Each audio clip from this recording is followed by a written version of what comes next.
आज के दौर में हर इंसान अमीर बनने की ख्वाहिश रखता है और दुनिया में हर सुख कंफर्ट का आनंद लेना चाहता है। महंगी गाड़ियाँ, आलीशान बंगले, जायदाद और सारी ज़िंदगी में ख़त्म होने वाला पैसा हर एक का सपना होता है। आज के समय में अगर हम कोई महंगी कार या महंगे घर देख लेते तो हम सोचते हैं कि काश हमारे पास भी इतना पैसा होता। दोस्तों, इतिहास में कई ऐसे अमीर व्यक्ति हुए हैं जिनके बारे में आप नहीं जानते हैं। इन अमीर व्यक्तियों में से आज हम एक ऐसे अमीर व्यक्ति की बात करेंगे जिसकी अमीरी के बारे में सुन के आप शायद आज के दौर के महंगी कारों वाले अमीर आपको गरीब लगने लगेंगे। चैनल को सब्सक्राइब करें और बेल आइकॉन का बटन दबाएं ताकि आप देख सकें नई वीडियो सबसे पहले। आज से लगभग 750 साल पहले 1280 ईस्वी के आसपास अफ्रीका महाद्वीप की किसी जगह पर जन्म हुआ था मंसा मूसा का। अपनी उम्र के 33वें साल में वे अबू बकर के साम्राज्य के बाद माली साम्राज्य के सम्राट बने।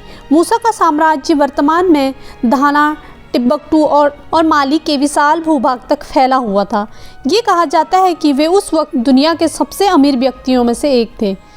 नमक और सोने के कारोबार का बादशाह होने के कारण उनके पास अपार धन दौलत थी। मूसा कोई अमीर घर में पैदा नहीं हुए थे। वे अबू बकर की सेना में डिप्टी की नौकरी पर लगे हुए थे। ये कहा जाता है कि जब उसने एक बार हज की यात्रा की थी तो उसके काफिले में 80 ऊँट शामिल थे, जिसके हर ऊँट के ऊपर 150 किलो के आसपास सोना लदा हुआ था। हज यात्रा के दौरान वो जिस भी इलाके से गुजरते थे वहाँ के भिखारी को वो सोने के सिक्के बांट देते थे। जब मंसा मूसा सम्राट बने तो उस वक्त यूरोपियन देशों में संसाधनों की कमी के कारण आपस में लड़ झगड़ रहे थे।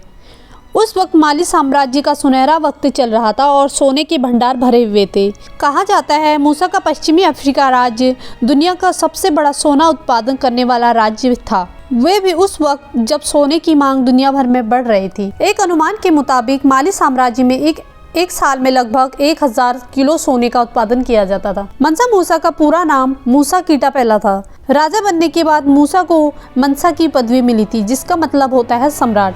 मूसा के शासनकाल में उनके साम्राज्य का विस्तार एक बड़े अफ्रीकी हिस्से तक हो गया, बल्कि यहाँ तक कि अटलांटिक महासागर से लेके टिम्बकटू और सहारा रेगिस्तान राज्य मूसा के साम्राज्य में आ गए थे। साम्राज्य बढ़ने के कारण व्यापार में बढ़ोतरी हुई। इस कारण वहाँ के निवासियों की आर्थिक स्थिति सुधर गई और वहाँ के लोग अमीर हो गए। हज जाते वक्त मूसे का काफिला बहुत विशाल था। उसकी सेना में 2 लाख सैनिक शामिल थे, जिसमें केवल 40,000 तीरंदाज थे। इतनी बड़ी सेना रखना आज के समय में कोई आम बात नहीं है। 1324 तक संसार मंसा और उसके अमीरी को नहीं जानते थे। इसी साल मूसे ने अपने काफिले के साथ 4000 मील लंबी यात्रा की। इस यात्रा में केवल राजा ही नहीं बल्कि उसकी सेना भी थी जो उसके साथ साथ चल रही थी। फारस की सबसे बेस्ट क्वालिटी की रेशम पहने और हाथ में सोने की छड़ी लेकर 500 लोगों के साथ मंसा मूसा का घोड़ा भी था।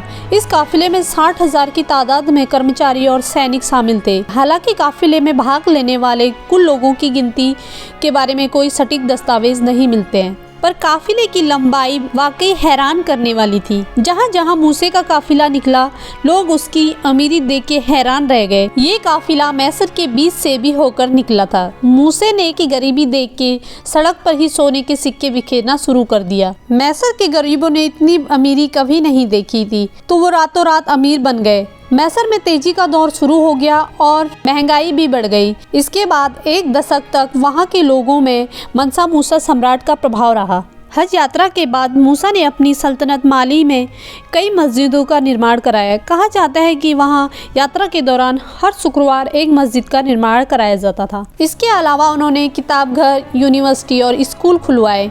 हज यात्रा के बाद भी उनका नाम अफ्रीका के बाहर संसार में फैल गया था। उनके किस्से यूरोपियन देशों तक फैल गए थे, लेकिन उन्होंने यकीन नहीं किया जब तक अपनी आँखों से नहीं देखा था। मूसा की अमीरी देखकर यूरोपियंस की आंखें खुली की खुली ही रह गई। कहते हैं कि मूसा के मरने तक लोगों ने उनकी हज यात्रा की चर्चा की। उनकी मौत 1337 ईस्वी के लगभग मानी जाती है। इस अमीरी के कारण मंसा मूसा को इतिहास के एटलस में अमर कर दिया गया। 1375 में केटलर भाषा में यूरोपियंस नेविगेटर के द्वारा बनाए गए एटलस में मूसा का जिक्र किया गया है। कैटलन एटलस एक पुराना मानचित्र है जिसमें उस समय के स्थानों के बारे में दिखाया गया है जहाँ जहाँ पे यूरोपियंस गए हुए थे। उनके पास इतनी दौलत थी कि उसका अंदाज़ा आज के समय में लगाया जाए तो तकरीबन 4 लाख बिलियन अमेरिकन डॉलर्स बनते हैं। और दुनिया के सबसे अमीर व्यक्ति जेफ बेजोस की कुल आमदनी 114 बिलियन है। इससे आप अंदाज़ा लगा सकते हैं कि मूसा कितना अमीर था। दोस्तों, वीडियो कैसी लगी कमेंट करके ज़रूर बताएं। साथ ही लाइक और शेयर ज़रूर करें। चैनल को सब्सक्राइब करें।